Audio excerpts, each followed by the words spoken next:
খাইছা মা? মগু খাইছা? খোৱা। এয়া আমাৰ ৰাতিপুৱাৰ সময়খিনি।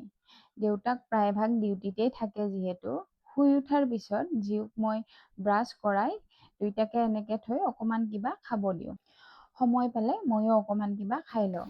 আৰু কিছু সময় খেলা ধূলা কৰাৰ পিছত গুডু এনেকৈ শুই গ'ল।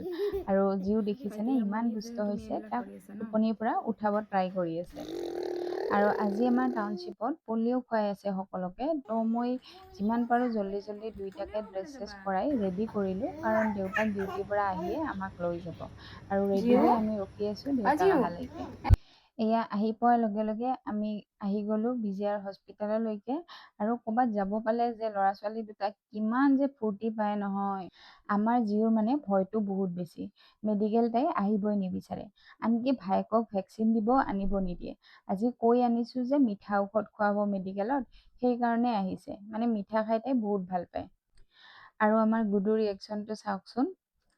তাক বাইকে গুডু নামটো দিছিল মৰমতে। আপোনালোকে কিয়ান বুলি মাতিব দেই। আছিল নেকি অকণমান?